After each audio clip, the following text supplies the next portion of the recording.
Buenas tardes a todos. Bueno, antes de empezar la sesión de hoy, quisiera agradecer a la Fundación BBVA la oportunidad de todo este ciclo que efectivamente tiene como misión dar a conocer a la sociedad lo que representa la participación española en el laboratorio llamado aún europeo de física de partículas, pero en la práctica mundial de física de partículas, con no solamente Estados miembros europeos, sino también Estados observadores de todas las regiones del mundo, y del tipo de ciencia fundamental que efectivamente en mi primera intervención verán lo que significa ese adjetivo cuando se habla de fundamental, pero que siendo la ciencia que efectivamente tiene como misión, la actividad, yo diría, más noble del ser humano, que es el conocer, por saber de qué están hechas las cosas, pues resulta que tiene implicaciones que afectan a la vida cotidiana de los seres humanos. Aplicaciones sean de tipo tecnológico, de tipo médico o asociadas con la actividad económica en colaboración con las empresas.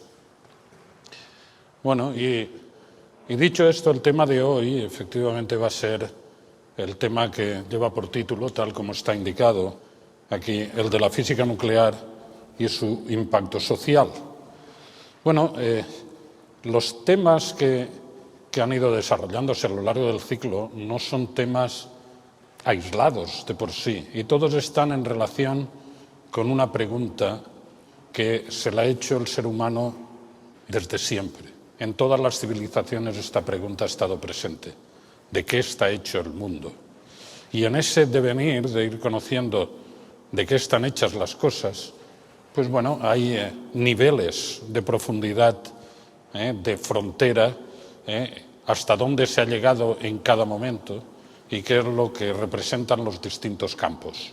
Y efectivamente el tema corresponde hoy al de la física nuclear, y en el contexto que acabo de decir, la conexión entre los campos que están relacionados con la ciencia fundamental se ve bien en una imagen como la que tenemos aquí, donde la referencia es efectivamente este ser humano con dimensiones típicas de 1 metro. Y según que nos acerquemos hacia la parte derecha de la transparencia, decimos los científicos, a órdenes de magnitud más grandes. ¿Eso qué significa? Que vamos multiplicando por 10. Y efectivamente aquí identifican que hemos multiplicado ya por unos cuantos miles de kilómetros. Aquí ya es el sistema solar, aquí son galaxias, y en general, a medida que vamos hacia la derecha, el universo en gran escala. Hoy día se ha llegado a explorar en la parte de ahí de la derecha hasta, decimos, 10 elevado a 26 metros. El metro es la referencia porque los seres humanos somos típicamente del orden del metro. Ahí. ¿Qué quiere decir ese 10 elevado a 26? Pues multiplicar por 10, 26 veces. Es lo que significan las dimensiones.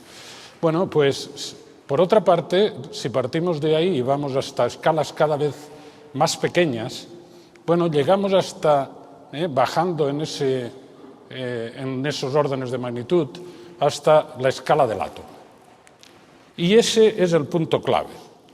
El átomo es el punto de partida para lo que a mí me gusta llamar la materia agregada.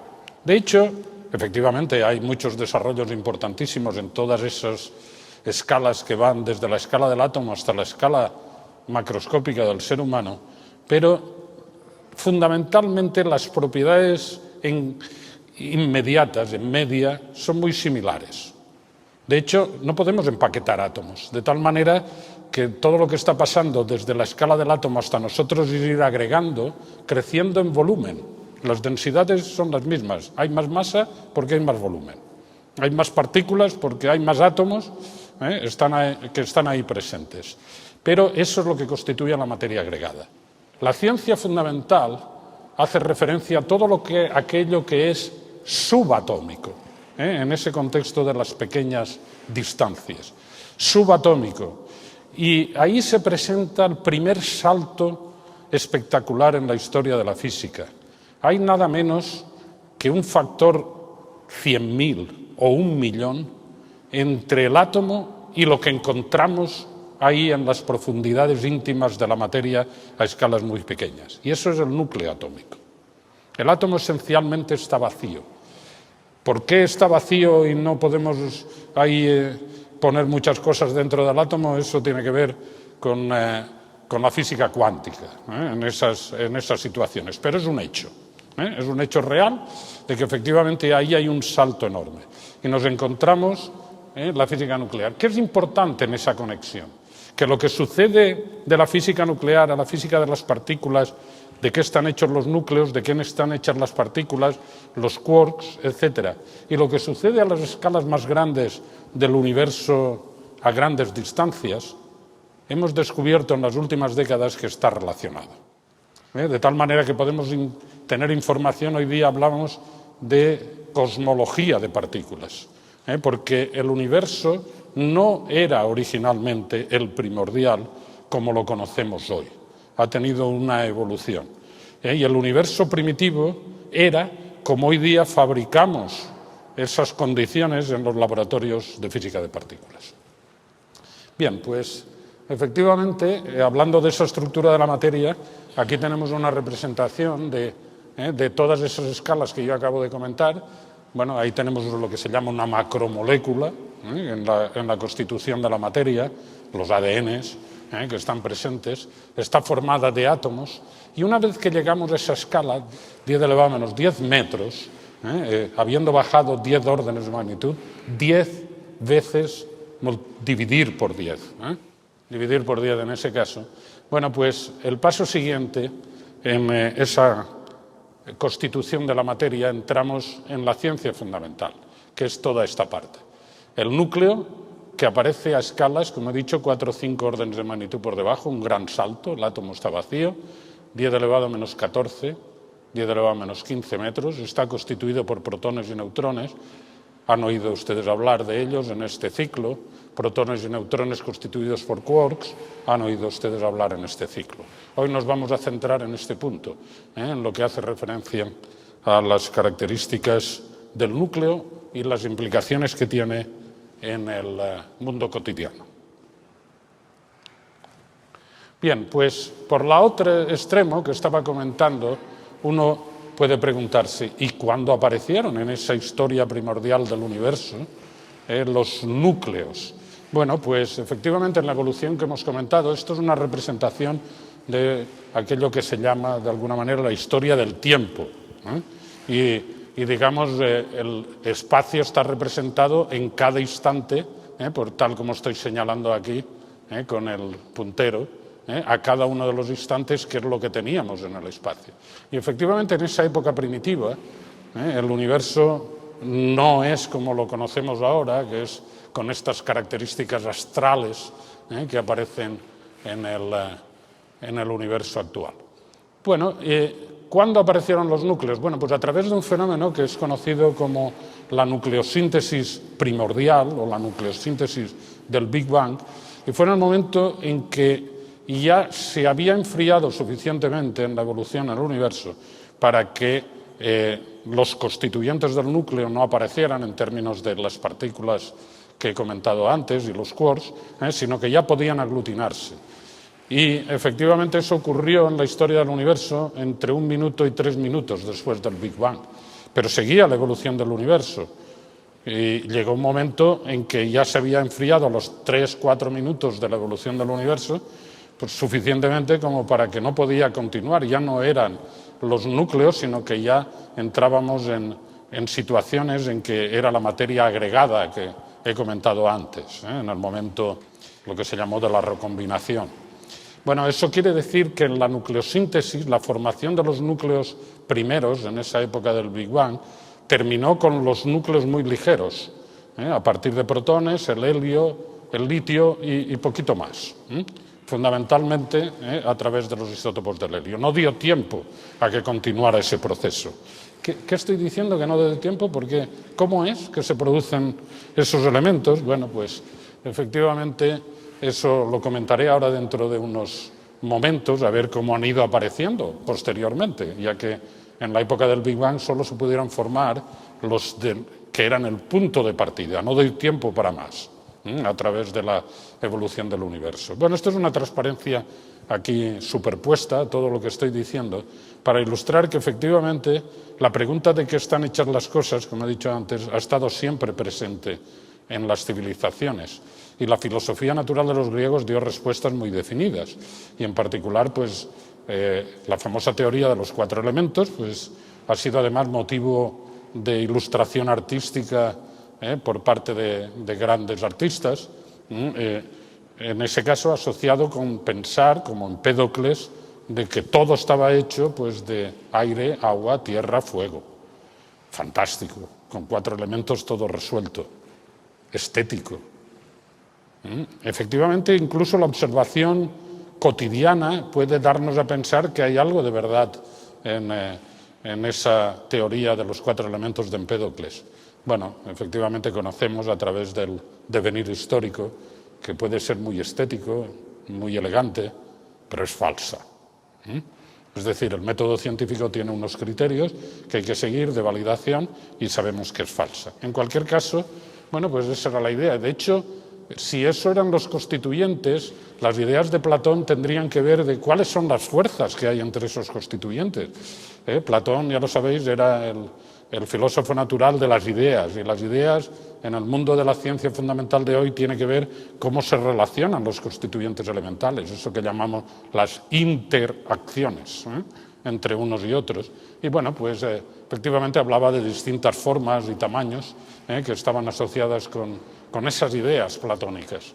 Bueno, también por la misma época, las ideas de Demócrito y de Leucipo ya empezaron a hablar de que podía haber distintos elementos, ya no siguiendo la teoría de los 4 elementos, que podía haber distintos elementos para lo que observábamos en la naturaleza como tal, pero a partir de algo primario. De hecho, el nombre de átomo viene a través de esa identificación con las ideas de Demócrito y de su discípulo Leucipo. Y algo muy actual en el siglo XXI es un concepto que incorporó Aristóteles a toda esa discusión en la filosofía natural, y es que quizá la materia de que está hecho el mundo conocido, es decir, nuestro planeta, tal como ahora hablaríamos ese lenguaje, y el tipo de materia de que está hecho el cielo, pueden ser distintos. Y claro, si había 4 elementos para describir qué es lo que hay en este mundo, pues Aristóteles habló de una 5ª esencia, que ahora después ha tenido otra connotación como algo, digamos, de muy fundamental, que estaba asociado con el material del universo. De hecho, como este ciclo ya ha dado a conocer en otras charlas, pues efectivamente en el siglo XXI sabemos que hay un tipo de constituyentes en el universo en estos momentos que no son del tipo de material que nosotros estamos hechos. De hecho, a nivel incluso del 95% en el balance energético y de materia que existe en el universo. Bueno, pues esas eran las ideas de la 5ª esencia. Bueno, y volviendo a la física nuclear, que estábamos ahí, el punto de partida más importante es que hay distintos núcleos que conocemos, algunos de ellos de mayor estabilidad y otros menos. Y eso se presenta en este diagrama que desde que lo planteó Gino Segre, bueno, pues hace, ¿cuánto? 80 años de ese orden. 70, 80 años, pues efectivamente se conoce como diagrama de Segre, que da idea de cuál es la línea en número de protones y en número de neutrones que tiene el núcleo, los constituyentes del núcleo, que corresponden a los núcleos más estables. El color central rojo que hay ahí corresponde a los estables, y cuando nos movemos separándonos de esa línea central de estabilidad, bueno, pues son núcleos o bien son ricos en neutrones, si nos vamos hacia la izquierda arriba, o ricos en protones si nos vamos a la derecha abajo, a partir de la zona central. Bueno, esos otros núcleos que no son tan estables son núcleos exóticos, y es uno de los grandes temas que la doctora García Borge después va a discutir con ustedes. Bueno, también se dan cuenta de que la zona de estabilidad nuclear no corresponde a que haya el mismo número de protones que de neutrones, que sería esta línea negra que hay aquí, sino que está separada sobre todo cuando nos vamos hacia núcleos pesados. Y bueno, efectivamente, ¿cómo conseguir esos núcleos fuera de la región de estabilidad? Se consigue, por ejemplo, en el CERN con una instalación fantástica, ISOLDE, instalación de separación de esos núcleos que son inestables y radiactivos, y que efectivamente permite pues, estudiar cuáles son las fuerzas nucleares en condiciones que son de gran implicación, y tiene, como digo ahí, aplicaciones en astrofísica, en ciencia de materiales, en medicina en general, también en biología, en ciencias de la vida en general. Y bueno, esa instalación, ISOLDE, con haces de núcleos radiactivos, son precisamente para eso que hemos comentado, núcleos, ser capaces de fabricar núcleos que o bien tienen o demasiados neutrones o demasiado pocos, es decir, fuera de la región esa central que estaba comentando. Y bueno, esto es un comentario de algunos de los grandes resultados que van a ser discutidos en la conferencia de hoy, y es que algún experimento pues, ha sido capaz de descubrir que cuando uno se mueve por esas zonas exóticas, pues eso de que son siempre más inestables, pues no es un dogma, como sucede tantas veces en las sorpresas de física, y que aparecen pues algunos números de protones y neutrones en esa región de inestable en que hay una gran estabilidad. Eso es lo que se conoce por ahí con el nombre de números mágicos. Algún ejemplo está puesto aquí, por ejemplo, con los núcleos de calcio. Lo que define que sea el calcio, el núcleo ese, es cuántos protones tiene. Y según el número de neutrones, pues hay distintos núcleos, con todos ellos de calcio, que el calcio 40, el calcio 48, con Isoltrap. En este experimento se ha llegado a fabricar hasta el calcio 54, es decir, con 34 neutrones, en vez de los 20 del famoso calcio 40. Es decir, bueno, moviéndose muy lejos de la zona de estabilidad. Y se han descubierto, pues no números mágicos, por ejemplo, que ahora hay una zona de estabilidad nueva, pues cuando hay 32 neutrones que están ahí presentes. Eso consigue dar una información de física fundamental extraordinaria, de conocer cuáles son las interacciones entre esos neutrones en condiciones en que son esencialmente un mundo de neutrones por sí mismo. Bueno, pues paso siguiente. Antes he dicho que entre 1 y 3 minutos después del Big Bang se formaron los núcleos ligeros. Bueno, y todo lo que tenemos a nuestro alrededor, los núcleos más pesados, ¿cómo se forman? Bueno, esto hubo que esperar en la evolución del universo mucho más tarde. Hubo, al cabo de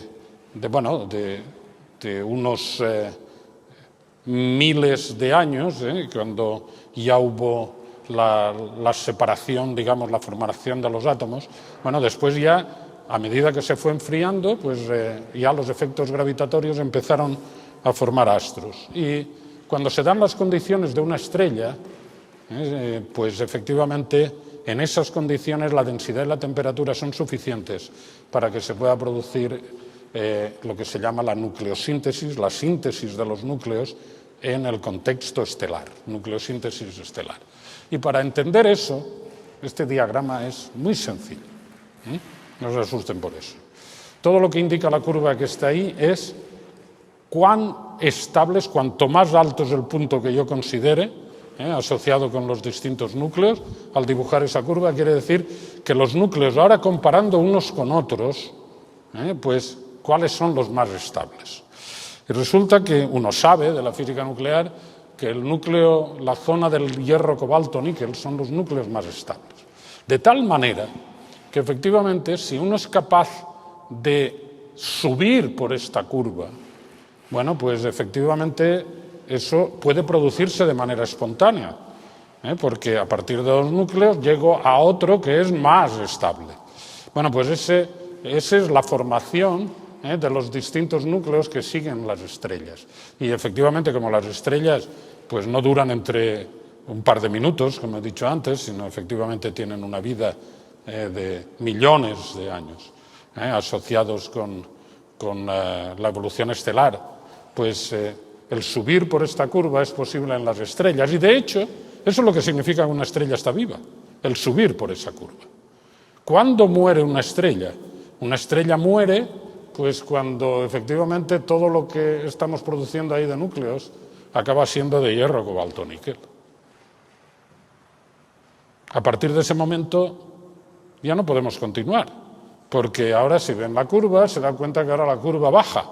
Y si baja quiere decir que de manera espontánea yo no puedo seguir uniendo núcleos desde abajo para seguir subiendo.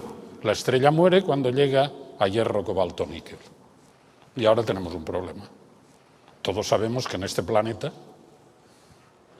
incluido España, pues existen elementos pesados. Por ejemplo, uranio. Hay minas de uranio. ¿De dónde viene eso entonces? Si las estrellas acaban con el hierro, cobalto, níquel, ¿cómo se han formado todos los elementos que hay ahí? He dicho, de manera espontánea en la estrella no puede ser, tiene que ocurrir algo más. Hay que dar energía para seguir subiendo por ahí. Hay que darla, hay que gastarla. En ese caso, para seguir ahí. Alguien tiene que proporcionarlo eso. Bueno, pues aquí está la respuesta.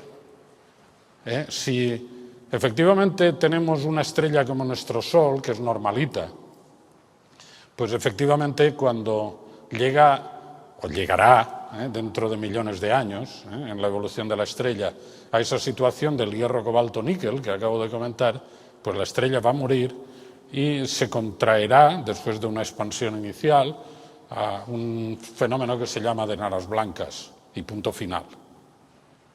Será, digamos, una muerte lenta. Sin embargo, hay estrellas tan masivas en que cuando muere y ya no tiene actividad, la presión gravitacional hacia adentro es tan enorme que se produce un colapso prácticamente instantáneo, los tiempos de ese colapso son inferiores al segundo, que hace que se comprima tanto toda la materia que hay un efecto rebote. Un efecto rebote, eso es una explosión. Eso es el fenómeno de supernova, bien conocido. Y aquí, este castillo de fuegos artificiales, mejor que el de los chinos y el que el de los valencianos, tal como aparece ahí, se sigue observando hoy, por ejemplo, en esta explosión de supernova, que por primera vez observaron los chinos hace 1000 años. Una supernova, una explosión de supernova en una nebulosa que está cercana a nuestra galaxia, a la Vía Láctea, y es la nebulosa del Cangrejo. Y efectivamente hoy día seguimos viendo todo ese material que se expande ahí. Bueno, pues ese material que se expande ha sido efectivamente debido a esa energía gravitacional tan intensa, al ser una estrella muy masiva, que ha producido el colapso y el efecto rebote, el que es capaz de seguir subiendo por esta curva y producir elementos pesados. Bueno, una reflexión. Si por aquí, por esta zona del universo, hay uranio, quiere decir que el Sol no estaba ahí desde siempre. Tuvo que haber una explosión de supernova por aquí, cercana, para que efectivamente tengamos en nuestro planeta, pues a partir de aquella explosión de supernova primigenia, pues elementos pesados como los estamos observando. No sabemos si el Sol efectivamente es de segunda o de tercera generación, pero lo que sí sabemos es que no es de primera. Por esta zona del universo, efectivamente tuvo que haber una explosión de supernova en algún momento, cuando resulta que estamos observando elementos como los núcleos pesados que estoy comentando ahí. Bueno, pues efectivamente esa es una de las aplicaciones que los seres humanos buscamos. Hemos aprendido que se puede generar energía de una manera o de otra, y las aplicaciones de la física nuclear a la producción de energía utilizan esa misma curva. Claro, si uno puede venir por esta parte de la curva, de la manera que estaba diciendo antes, copiando a las estrellas, esas son las reacciones que en el mundo cotidiano de las aplicaciones de producción de energía se llama fusión nuclear. Bueno, efectivamente está en estudio si los seres humanos seremos capaces de copiar a las estrellas y generar energía a través de procesos de fusión. No es fácil. Las condiciones de densidad y de temperatura no lo tenemos aquí en nuestro planeta Tierra como aparecen en las estrellas. Y ese es el punto primordial en la dificultad de copiar a las estrellas para generar energía por fusión. Pero bueno, está en un proceso de investigación básica aún, pero con el objetivo de que sea un procedimiento de generación de energía. El que sí sabemos utilizar ya desde hace tiempo los humanos, aprovechando que por esta zona del universo hubo en algún momento una explosión de supernova y que esa explosión nos ha dado gratis elementos pesados, es generar energía viniendo al revés. Y ya que tenemos el uranio y esos elementos pesados, pues también yo puedo subir en esa curva ganando energía, pero viniendo por fisión de los núcleos pesados en núcleos más ligeros. Bueno, ese es el objetivo de los reactores nucleares, que utilizan con fines pacíficos pues, la generación de energía de una manera muy eficiente, utilizando las reacciones que vienen de fisión nuclear. Y otro tipo de aplicaciones que uno puede vislumbrar inmediatamente son aquellas que hacen referencia, como he dicho antes, a la medicina. Y entre ellas, bueno, pues aquí hay una instalación típica, podría estar funcionando en muchos centros, tal como ha sido, aunque esto es, bueno, digamos, una imagen tan solo, donde efectivamente estamos viendo ahí un acelerador de partículas con características que son apropiadas para que se pueda producir en usos de terapia para combatir pues, determinadas alteraciones como tumores o otras alteraciones fisiológicas digamos, en el ser humano, y se puede tratar con haces de partículas que van de protones hasta carbono, en ese caso, y que se pueden dirigir en esa instalación. Bueno, esa es una de las aplicaciones, la terapia. Hoy día se está utilizando ya en los hospitales, desde hace mucho tiempo, radioterapia, que hace referencia pues, a utilizar, digamos, elementos ligeros. Ahora un comentario sobre eso. Otra aplicación médica, bien conocida de todos, es la imagen. Hoy día no se da un diagnóstico, se ha acabado lo del fonendoscopio, si efectivamente el médico no tiene una imagen de lo que tenemos ahí. Bueno, pues la imagen efectivamente corresponde a decir desde lo que observamos fuera qué es lo que está sucediendo dentro. Para eso hace falta los estudios de física fundamental para dar conocimiento de cómo se transmite esa señal desde dentro a afuera. Bueno, pues todas las técnicas de imagen médica ahí son bien utilizadas. Y esta figura es una figura que es importantísima y que a mí me gusta mostrarla para decir, si no la estamos aún explotando al máximo, es porque no estamos haciendo las cosas bien aún. Efectivamente, uno ve qué es lo que pasa. En esta figura lo que se da a conocer es cuánta energía se deposita cuando partículas, radiación, entra en materia, en particular para lo que queremos de aplicaciones médicas en el ser humano. La superficie del ser humano sería este punto cero y esto es, bueno, pues cuántos centímetros estoy entrando propagándose esas partículas por la materia. Cuando las partículas son muy ligeras, como los fotones y los electrones, prácticamente toda la energía se deposita en cuanto entran. Es esta curva que tenemos aquí. ¿De acuerdo? Claro, y si el tumor está ahí a 15 centímetros, como estoy poniendo ahí, si el tumor está a 15 centímetros, ¿qué hago yo con esa radiación que está depositando energía? Bueno, pues se sabe hacer, de todas maneras, que es que como vivimos en un mundo de 3 dimensiones y no en un plano, como estoy diciendo ahí, pues, bueno, pues aunque estés aquí atacando tejidos sanos, los repartes en todas direcciones. De tal manera que aunque hay una afectación a los tejidos sanos, pues se puede utilizar. Pero claro, cuando uno tiene partículas pesadas, como son los protones o el carbono que teníamos ahí, resulta que el comportamiento de cómo esa partícula se mueve en materia es muy distinto. Prácticamente no deposita energía más que en el momento en que se para. Y cuando se para, además detrás de ello ya no hay radiación. Es decir, si yo acertara en cada momento, porque los tumores también se mueven, gracias que se mueven, porque los seres humanos queremos respirar, si no ya no sirve de nada el eso. Si yo en cada instante supiera exactamente dónde está y acertara, este es el procedimiento, utilizar este tipo de terapia. Concentrarse ahí, porque si efectivamente está a 15 centímetros, ahí es donde se produce. Otra energía está en otro punto, está aquí en otro. Bueno, pues esos son los estudios que ahora se están haciendo para poder utilizar hadronterapia, que se llama. Y esto es un popurrí que estoy mostrando aquí de cómo efectivamente la física fundamental ha entrado en el campo de la medicina, porque todos esos instrumentos, empezando por el ciclotrón ese de en medio y cómo se dirigen las partículas, los gantries, y cuáles son lo que tenemos en las imágenes, todo eso son instrumentos utilizados en medicina hoy día, ¿de acuerdo? Y que vienen todos ellos desde la física fundamental.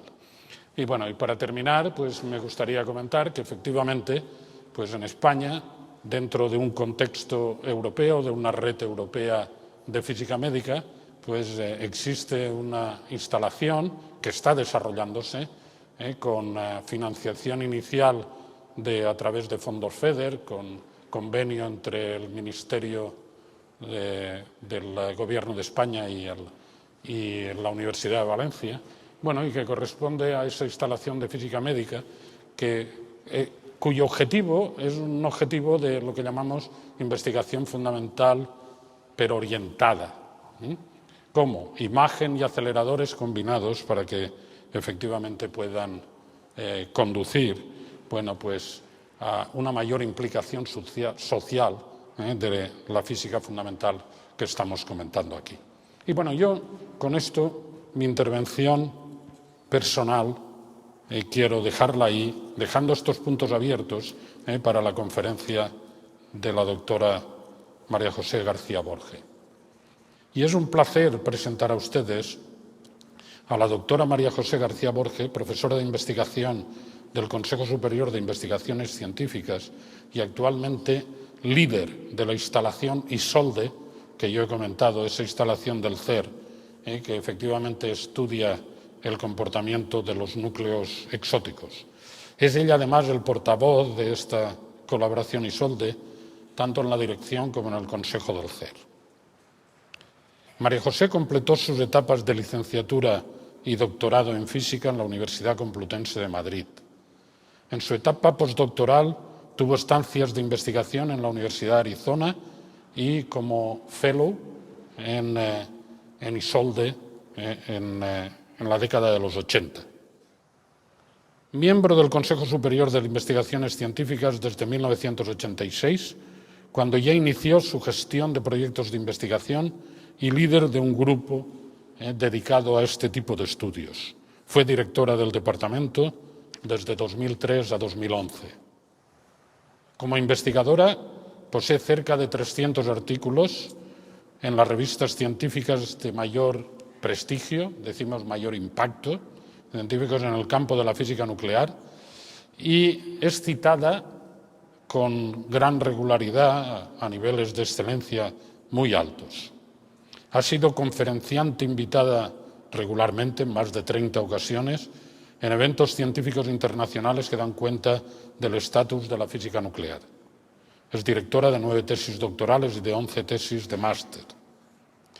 En cuanto a su labor científica, se dedica a estudios de la estructura nuclear en núcleos fuera de esa región de estabilidad que yo comentaba antes, dictaminando además a través de esos estudios cuáles son los mejores mecanismos para que se puedan producir y cómo se desintegran. También es experta en física nuclear para esos núcleos que tienen interés en astrofísica y que yo he querido ilustrar ahí en algún momento. Para esos estudios, la doctora García Borge ha obtenido financiación regular de proyectos de investigación como investigadora principal, tanto por parte del Programa Nacional Español como del Programa Marco de la Unión Europea. Con tales credenciales, es evidente que seguro ha obtenido distinciones de relevancia internacional. y me gustaría pues citar alguna de ellas, sin ser exhaustivo. Es directora, como he dicho, de la colaboración Isolde del CER, presidenta del Consejo Editorial de la revista Nuclear Physics News, es miembro del Comité de Expertos para la Fundación Europea de la Ciencia, es miembro del Comité Científico de varios laboratorios subterráneos dedicados a la física nuclear, o no subterráneos, como el caso del italiano en Catania o el Ganil francés en Caen. Es miembro del Comité Asesor Científico relacionado con estudios de física nuclear en muchos países, como en Corea, en Estados Unidos, en Canadá, etcétera, etcétera.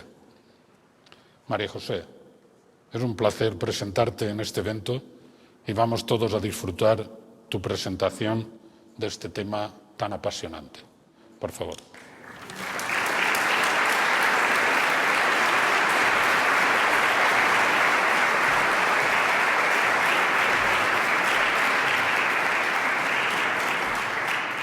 Muchas gracias, profesor Bernabeu, por esta presentación y por esta introducción tan amplia y mucho más amplia que realmente mi presentación, que va a ser mucho más académica, y entrando un poquito más en el detalle. Yo te agradezco muchísimo esta presentación y a ustedes le agradezco que hayan venido aquí a compartir estos momentos de ciencia con nosotros.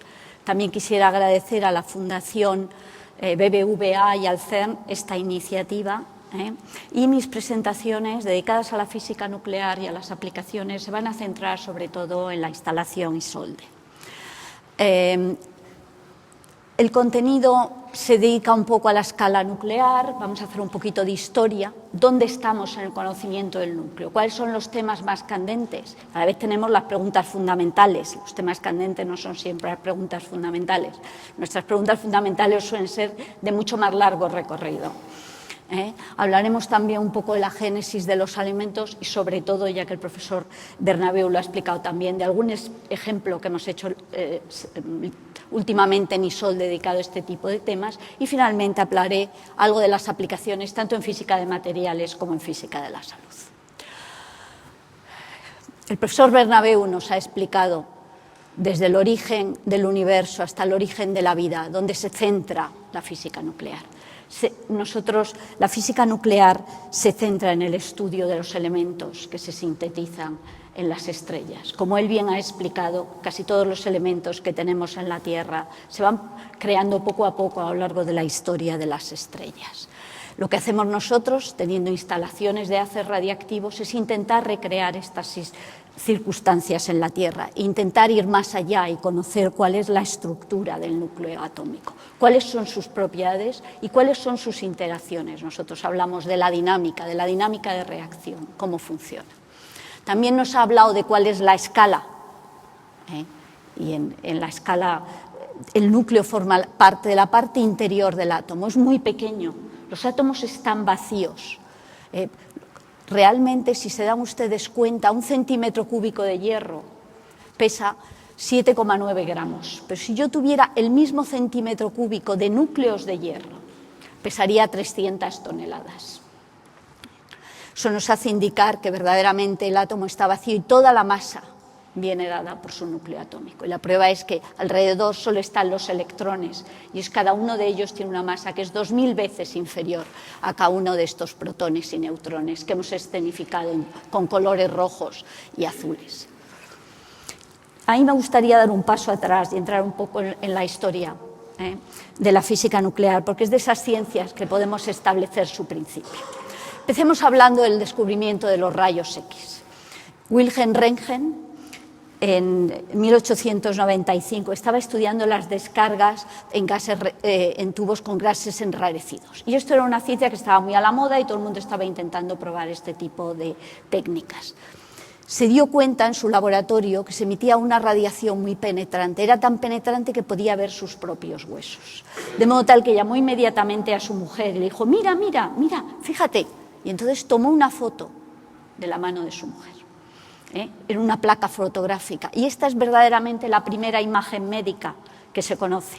Y veremos más adelante en la charla cómo las aplicaciones médicas, de hecho, empezaron ya en ese año. Podemos decir que las aplicaciones de estos campos de investigación son realmente inmediatas. La transferencia es, en muchos casos, totalmente inmediata. Y otra cosa podemos aprender de esto, y es que el impacto mediático fue enorme. Podemos ver aquí una caja de cigarrillos de los años 20, en lo que explica en detalle cómo funcionaba el mecanismo y cómo se producían los rayos X. ¿De acuerdo? Vayamos ahora verdaderamente al origen de la física nuclear. Un año después, muy poco tiempo después, Henri Becquerel observó que también había una radiación que velaba las placas fotográficas. Él tenía unas sales de uranio en un cajón y se dio cuenta que estaban veladas. Él hizo un comunicado de esta radiación diciendo que era una radiación penetrante y que además no dependía del campo eléctrico que se estaba aplicando, como era el caso de los rayos X. Pero este descubrimiento, ante el boom de los rayos X, pasó totalmente desapercibido. Solamente Pierre Curie, que estaba escuchando su presentación en la Academia Francesa, entendió que era un tema relevante y que además él tenía unas sales de uranio y de torio puestas en su laboratorio, con lo cual decidió proponer como tema de tesis a María Sklodowska, posteriormente conocida como Madame Curie, que hiciera un análisis de ese tipo de sales que tenía óxidos de torio, para ver si también tenían esa emisión de radiación penetrante que él había oído hablar. Y para eso le propuso que utilizara un electrógeno que él mismo había inventado para el estudio de materiales. En este trabajo lo primero que se descubrió es que tenía un tipo de radiación penetrante muy parecida, es decir, que el torio y el uranio tenían la misma propiedad, es decir, que era una propiedad que era independiente del medio atómico y de las propiedades químicas. Además, se dieron cuenta, y esa radiación la llamaron radiactividad, que habían descubierto un nuevo método de separación química, porque dentro de sus sales podían ver lo que tenía radiación y lo que no tenía radiación. Y de esa manera del bismuto pude extraer que había un elemento radiactivo. Y como ustedes saben, cuando uno identifica un nuevo elemento, tiene derecho a darle nombre. Y entonces María Sklodowska, que era polaca, por supuesto, llamó al primer elemento polonio y al segundo radio por el nombre que ella había elegido. Es decir, que pudimos ver un nuevo tipo de radiación. Este trabajo, que en ambos casos mereció el Premio Nobel de 1903, tuvo un enorme impacto y prácticamente toda la comunidad científica empezó a intentar entender qué era este tipo de radiación. Uno de los grandes científicos, el neozelandés Ernst Rutherford, lo primero que hizo fue intentar caracterizar la radiación y viendo realmente cuál era su transmisión a lo largo de distintos materiales. Así pudo caracterizar que había tres tipos de radiación, que le llamó alfa, beta, gamma, las tres primeras letras del alfabeto, y podemos ver que tenían distintos poder de penetración. Las partículas alfa se quedan en el papel, las betas llegan hasta una lámina pequeña de aluminio, mientras que la gamma llega realmente hasta el plomo. Pero además, con esta emisión de radiación, lo primero que se dieron cuenta es que los elementos químicos se convertían unos en otros, es decir, que se producía un fenómeno de transmutación. De alguna manera, el sueño del alquimista de los años 1400 se había hecho realidad. Por fin podíamos convertir plomo en oro. Y ustedes dirán, bueno, descubierto esto hace 100 años, ¿cómo no producimos oro en plomo? Yo sé hacerlo. El único problema es que para producir 1 gramo de oro en una instalación de haces radiactivos cuesta 60.000 francos suizos. Hoy mismo he visto en internet cuánto cuesta un lingote de oro, que pesa 1 kilo, y son 32.000 euros. Es decir, que es un factor 1000 veces inferior al coste en nuestros laboratorios. A la vez, con esa radiación, empezaron a hacer los primeros experimentos que son exactamente idénticos a los que nosotros hacemos. Él cogió esas partículas alfa, las hizo llegar a una lámina de mica de oro, porque eso era el material, el oro es el material que podemos hacer en capas más delgadas y además existe en el comercio, porque lo podemos hacer para los marcos de cuadros, para las estatuas, etc. Y empezaron a ver los destellos que producían esas reacciones. Evidentemente, si dura la vida del estudiante de doctorado en estos momentos, más dura era entonces, porque tenían que trabajar a oscuras e intentar medir los destellos. Lo primero que observaron fue que realmente se producían algunas partículas hacia atrás. Y el hecho de que se pusieran algunas partículas hacia atrás estaba indicando que había un núcleo central denso, porque si no, no hay manera de explicar que se produjeran partículas hacia atrás. Basado en el modelo planetario, Rutherford propuso un modelo atómico de este estilo. Los electrones orbitaban en el fondo y en el interior había esa parte masiva. Esto se propuso 20 años antes de que se descubriera el neutrón, y había una serie de problemas de mecánica cuántica en el que yo no voy a entrar, que no hacían nada fácil este tipo de explicación.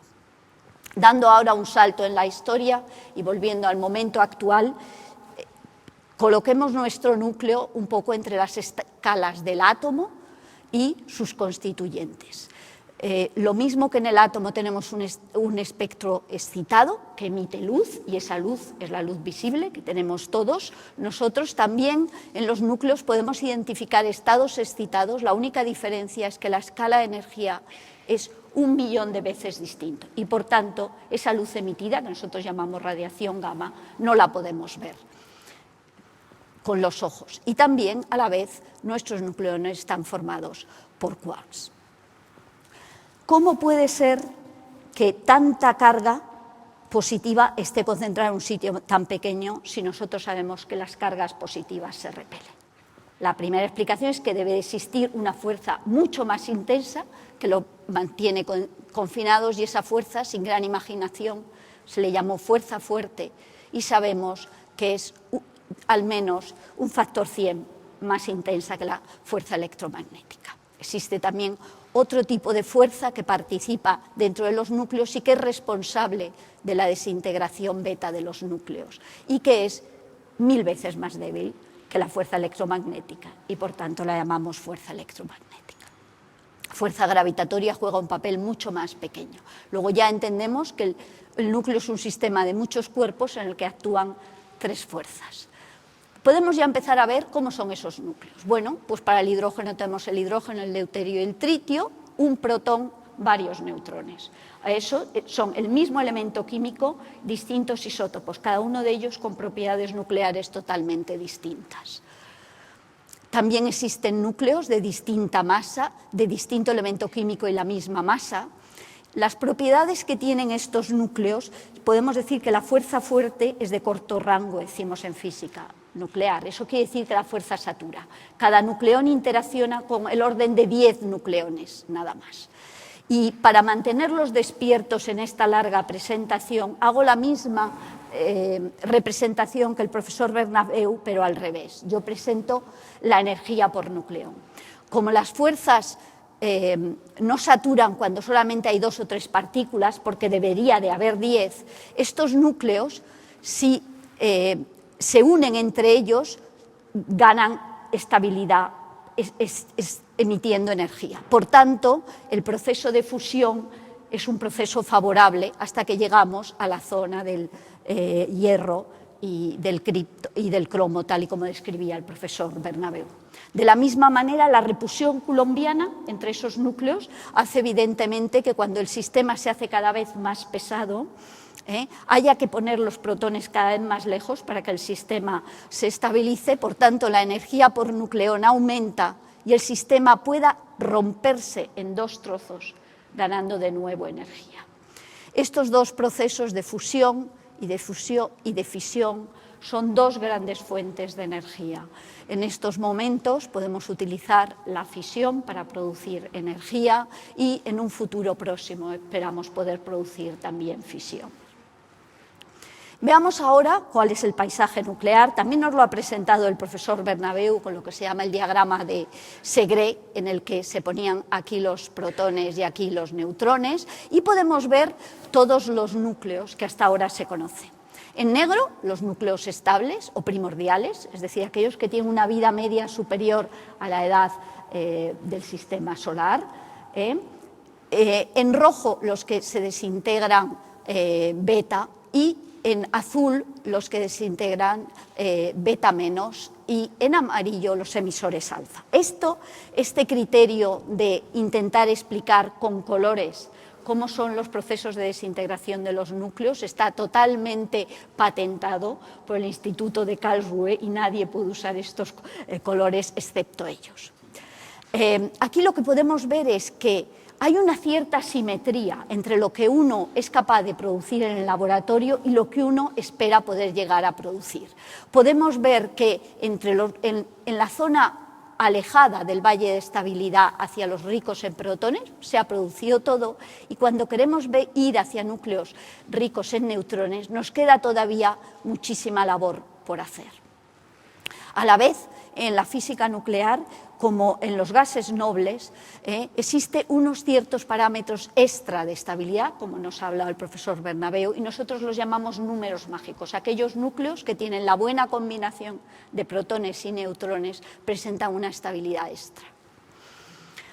Aquí enseñamos los distintos procesos que permiten a estos núcleos radiactivos llegar al valle de la estabilidad. El proceso de desintegración con emisión beta o positrones funciona un poco como los alfiles en un tablero de ajedrez. Veamos ahora cuáles son los temas candentes en estos momentos.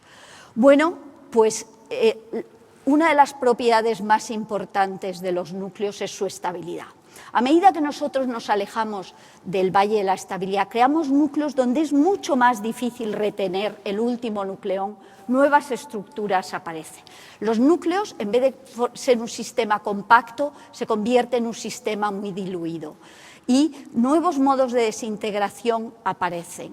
También tenemos estructuras de clústeres donde los núcleos no están unidos, como los habíamos representado, sino que están formados en grupos de varias partículas alfa. Lejos de la estabilidad, el número de protones y neutrones cambia. Van a cambiar esta ordenación de las órbitas de los núcleos y, por tanto, tendremos nuevos números mágicos y nuevas formas entre los núcleos. Una pregunta que uno siempre se hace es: ¿cuál es el final de la tabla periódica? Parece que desde que nosotros estudiábamos hasta ahora han ido apareciendo muchos más elementos. La investigación en elementos superpesados es uno de los grandes temas de la física nuclear. Pasemos a continuación a cuáles son las preguntas fundamentales. Hemos hablado de los temas de moda, los temas candentes en este momento. Bueno, son mucho más básicas. ¿Cómo se forma un núcleo a partir de sus constituyentes? ¿Por qué los núcleos, que son sistemas de muchos cuerpos, a veces presentan propiedades individuales y a veces propiedades colectivas? Es como si fuera un sistema esquizofrénico. ¿A qué se debe? ¿Por qué aparecen regularidades?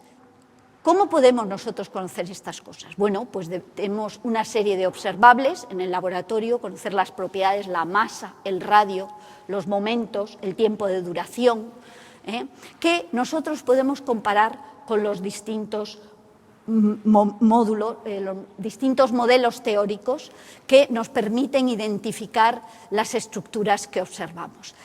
Uno de los temas más candentes en estos momentos son los desarrollos de los modelos ab inicio, aquellos modelos que se basan en primeros principios y intentan conectar la física de quarks realmente con la física nuclear. Aquí vemos una especie de distribución de cuál ha sido la producción de los distintos núcleos a lo largo de la historia. Cada uno de estos máximos está conectado con un desarrollo tecnológico, con la formación de nuevos núcleos. Evidentemente, los valles están conectados con otro tipo de temas. Podemos ver cómo aquí se hizo los primeros aceleradores, la primera producción de núcleos radioactivos. Después de la Segunda Guerra Mundial fueron los reactores y los ciclotrones, y así sucesivamente. En los últimos años, en la década de los 2000, hubo una situación muy estable debido a que no aparecían nuevas máquinas y, sin embargo, en el año 2010 otro boom de producción de núcleos apareció al poder incorporar nuevas instalaciones. ¿Cómo los medimos? Pues existen dos métodos complementarios. O hacemos llegar núcleos muy pesados en un blanco ligero y los rompemos y lo analizamos, o partimos de una de protones sobre un núcleo pesado e intentamos separarlo uno a medida del otro.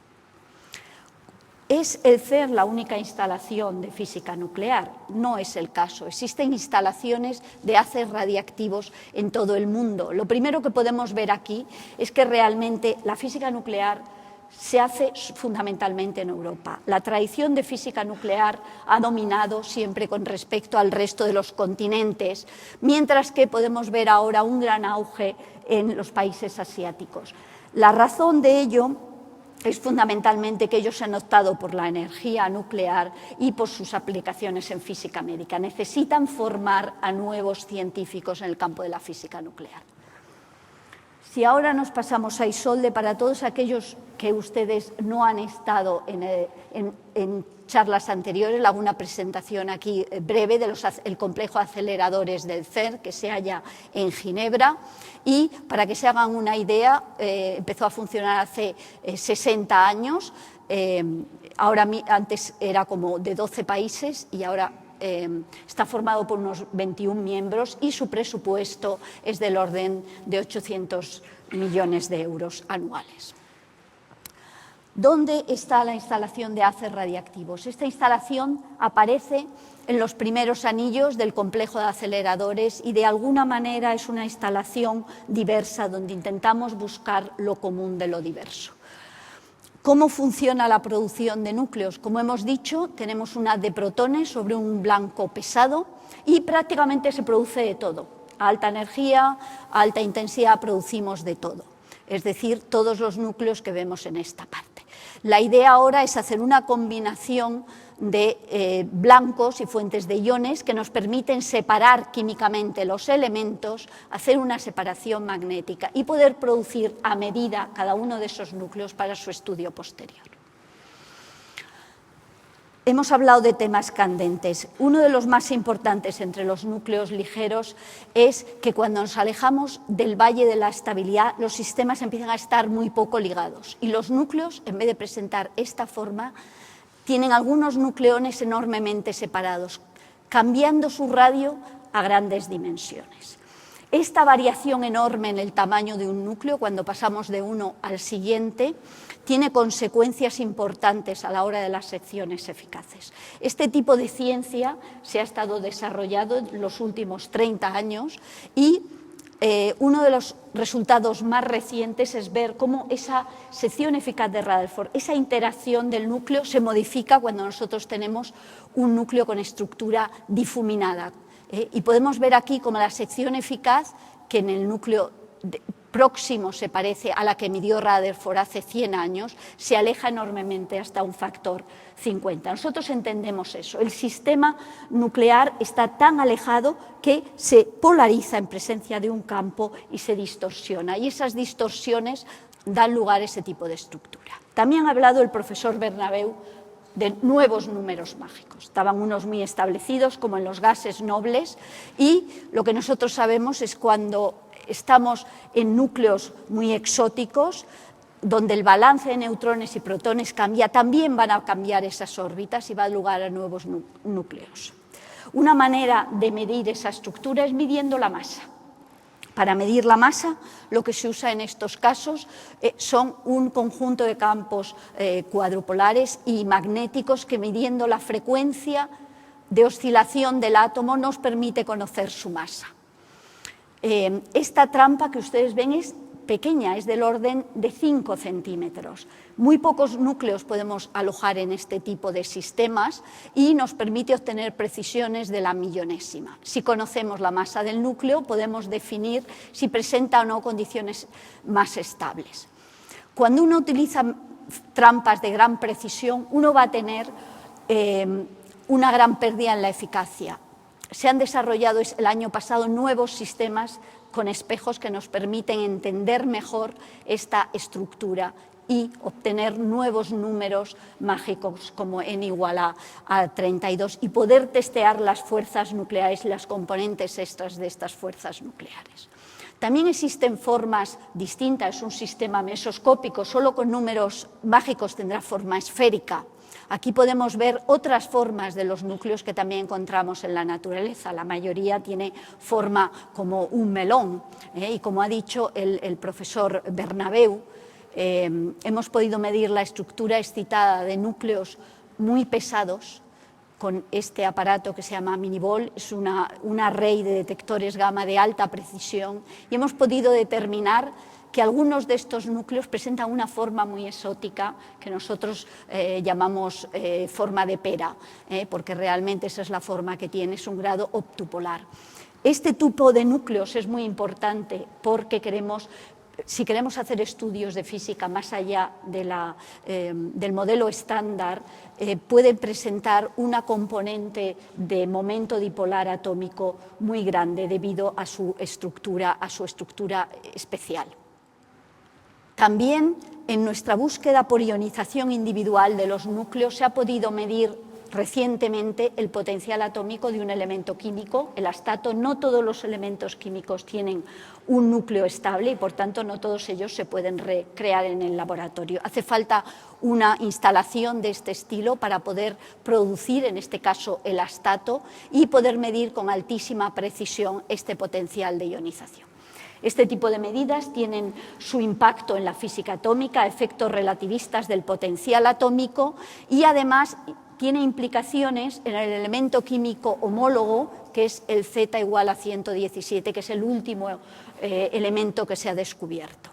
Hasta ahora hemos hablado un poco de las aplicaciones de estructura nuclear y de física atómica. ¿Cuáles son las aplicaciones en astrofísica nuclear? Voy a pasar muy brevemente porque el profesor Bernabeu ya ha hablado de la formación de los elementos. Sabemos que los más ligeros se forman entre 3 y 20 minutos después del Big Bang, y el resto de los elementos más pesados acompañan un poco a la estrella a lo largo de su vida. ¿Cuál es el papel del físico nuclear? Bueno, pues él intenta desentrañar un poco todas las reacciones nucleares que ocurren dentro de una estrella, a ver si es capaz de confrontar las medidas de abundancia de los elementos con lo que él espera de sus modelos y sus medidas de secciones eficaces.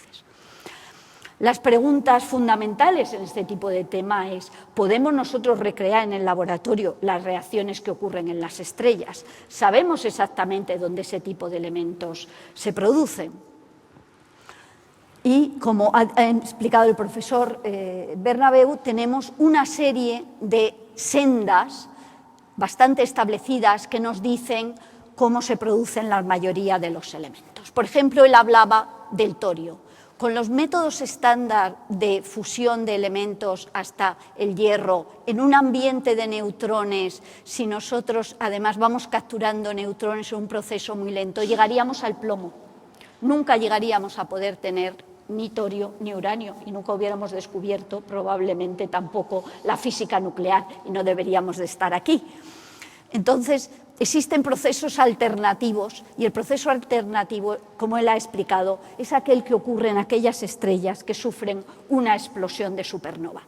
En el colapso tras la explosión hay un fenómeno de reacción en cadena de miles de estas reacciones que permiten producir el resto de los elementos. En el momento actual pensamos que esta senda es exactamente la que yo le muestro a lo largo de esta flecha, pero nosotros nunca hemos podido sintetizar estos núcleos en el laboratorio. Luego, en este momento son tan solo predicciones teóricas. Pongamos ahora un ejemplo de alguna cosa que se ha hecho en Isolde para intentar entender alguna de estas reacciones.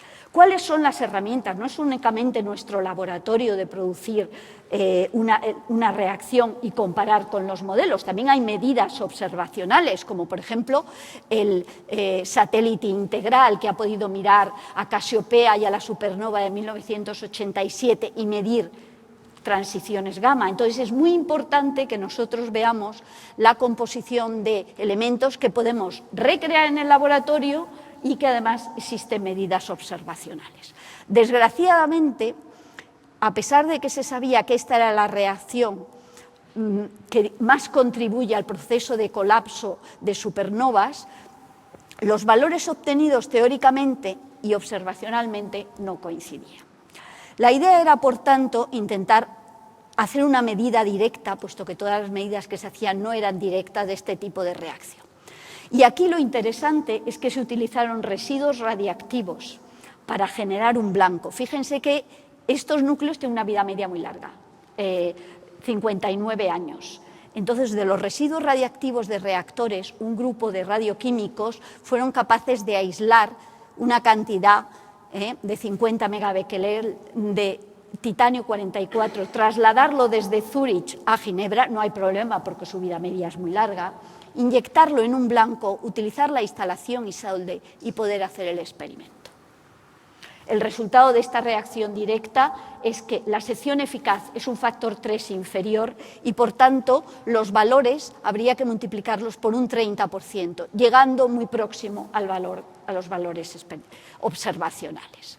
Ya hemos hablado un poco de la estructura nuclear y de sus implicaciones en física atómica y en astrofísica nuclear. Hablemos ahora un poco de las aplicaciones y me voy a centrar en las aplicaciones en física de materiales y en medicina. ¿Qué tipo de física de materiales se hace en un sitio como Isolde? Lo que nosotros hacemos es utilizar los núcleos radiactivos como si fuera un espía dentro de una red cristalina. Nosotros sabemos cómo ese núcleo reacciona en vacío, qué emisiones emite. Ahora yo lo pongo dentro de una red y vuelvo a medir esas reacciones. Dependiendo de la perturbación que sufren, podemos saber dónde se ha colocado ese núcleo radiactivo. El núcleo radiactivo es del mismo elemento químico que cualquier material de dopado que se utiliza en un semiconductor o de cualquier tipo de defecto que se puede generar. Podemos estudiar si la irradiación ha creado defectos en el semiconductor y cambia, por tanto, sus propiedades, y también dónde se coloca un cierto elemento químico cuando entra dentro de una red cristalina. También variar la temperatura y ver cómo se modifica. Todo esto permite avanzar en la tecnología de semiconductores. Veamos ahora un poco las aplicaciones a la ciencia de la salud y el tema que más nos interesa a nivel de bioquímica es realmente las uniones de los iones metálicos a las proteínas. Magnesio, cobre y zinc son los casos elegidos. Todos sabemos que cuando tenemos calambres en las piernas, etcétera, nos mandan tomar magnesio.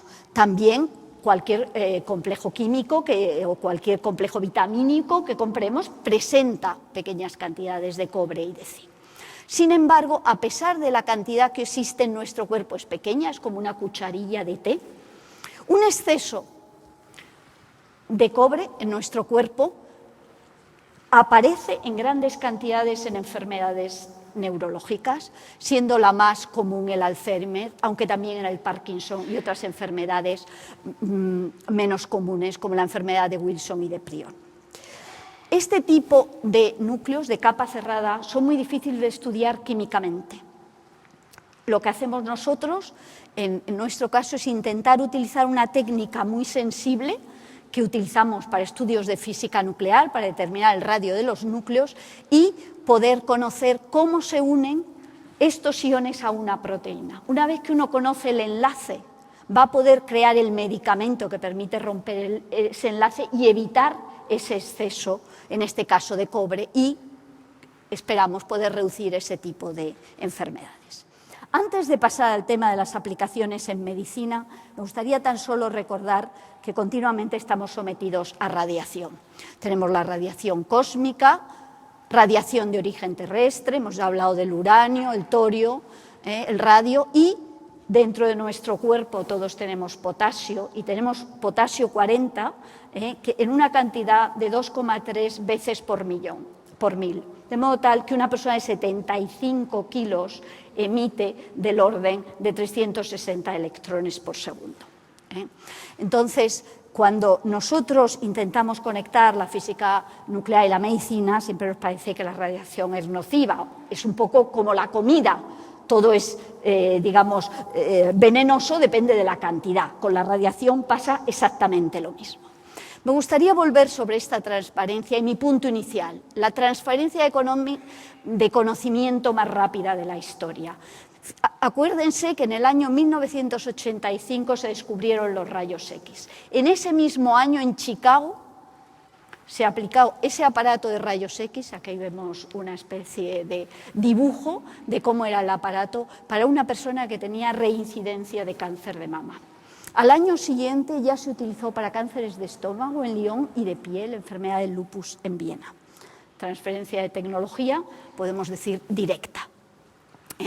¿Dónde entra la física nuclear en las aplicaciones en medicina? Por una parte, en la parte de diagnóstico y en la parte de tratamiento.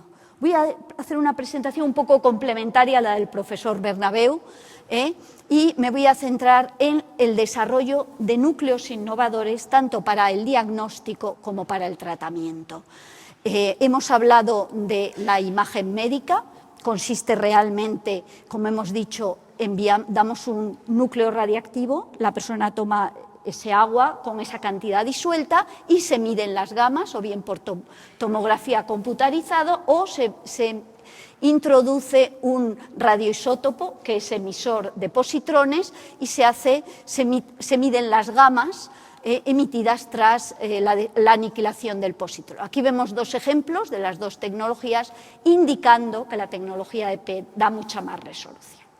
Este tipo de tecnología exige, por supuesto, la formación de este tipo de radionúcleos, y aquí vemos el ciclotrón del Centro Nacional de Aceleradores de Sevilla, donde se produce flúor 18, que es uno de los estándares para utilizar en PET, porque tiene una vida media que permite su traslado, 1,8 horas, prácticamente todo va a través de esos positrones y el rango es pequeño. Cuando uno mira esta tabla de posibles candidatos para la tomografía, podemos pensar que el mejor candidato sería carbono 11, porque es un 100% emisor de positrones, tiene una energía más baja, menos dañina y un rango pequeño. La realidad es que su vida media es muy corta y en este centro de aceleradores han logrado en el momento actual también añadir un sistema PET, que ven ustedes aquí la realización, el paciente entra en la máquina y se miden los gamas emitidos en oposición utilizando carbono 11 para el diagnóstico. ¿Cuánto de bueno es este diagnóstico PET? Nos permite ver una imagen en 3 dimensiones y por tanto nos permite ver la metástasis que ocurre en el cuerpo. Y aquí vemos cómo se realizan este tipo de medidas y la calidad de la imagen, donde vemos que nuestro paciente tiene varios órganos tocados. La investigación en la medicina pasa evidentemente por el compromiso entre los efectos terapéuticos y los efectos colaterales. Desgraciadamente, muchos enfermos acaban muriendo porque el hígado, porque el riñón, hay que parar el tratamiento.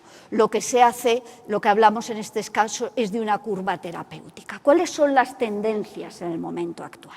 Bueno, es hacer de nuevo núcleos a medida y medicina a medida. ¿De qué estamos hablando? En realidad estamos hablando primero de producir los mismos núcleos para diagnóstico y para tratamiento, porque hay una diferencia entre lo que yo veo, si no es el mismo elemento químico, y lo que trato.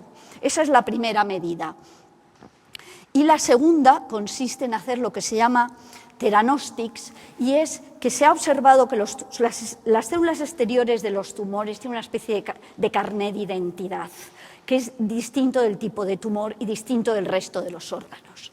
La idea aquí es desarrollar sistemas de aminoácidos llamados péptidos, en los cuales pueden encajar perfectamente con ese tumor y no son un poco invisibles al resto de los elementos. Como resultado de eso, si ahora nosotros somos capaces de enviar nuestro núcleo radiactivo, insertarlo en este péptido, habremos logrado enviar el elemento que va a matar esas células de cáncer y conectarlo únicamente con el tumor, salvando el resto de los órganos. Para ello, en Isolde se ha desarrollado recientemente un nuevo isótopo, son los usos de terbio para la medicina, y la idea aquí es que tenemos 4 posibles isótopos que podemos usar. Son emisores alfa, matan directamente el tumor si están implementados, pero además hay otro isótopo que tiene las mismas propiedades químicas y que, sin embargo, emite positrones, luego me permite ver una imagen directa, o si no tengo un aparato PET, emite radiación gamma y puedo hacer tomografía computarizada. Este tipo de iniciativas en el CERN han existido de una manera esporádica a lo largo de los años. Aquí vemos cómo este tratamiento in vivo de terbio se realizó en el año 2012. La muestra se llevó de Isolde hasta, de nuevo, Zúrich, donde se hizo el tratamiento químico, separación, inyección con el péptido correspondiente y tratamiento del ratón al que previamente se le había inhalado el cáncer. Esto requiere un trabajo de coordinación entre las distintas instalaciones, la de bioquímica y la de física nuclear, pero evidentemente es totalmente realizable. Lo que se va a hacer ahora en el CERN, en un futuro muy próximo, es el proyecto Médicis, del que hablaba el profesor Bernabeu, en el cual lo que vamos a hacer es directamente hacer el tratamiento de estos elementos químicos y su separación dentro de Isolde y directamente enviar los elementos separados a los hospitales. Hay ya un programa de colaboración con los hospitales de Ginebra y de Lausanne y hay otros programas con otras universidades europeas para hacer todos los temas de química, porque realmente es una materia multidisciplinar la que nos permite luchar contra el cáncer. Y para terminar quería hablar de los proyectos de aumento de energía de Isolde, en lo que hay distintas empresas españolas que están trabajando y que empezará a funcionar al año que viene. Y con esto quiero llegar al final de mi presentación, en la que espero haberlos convencido de que el futuro de la física nuclear es brillante y en expansión, con varias instalaciones en construcción y operativas en este decenio. Su investigación es fundamental para responder al comportamiento de la materia en estado extremo, para la formación de los elementos, la vida y el destino de las estrellas. Es la ciencia cuyas aplicaciones a la sociedad son más directas y van de la mano de la investigación fundamental. Gracias por su atención.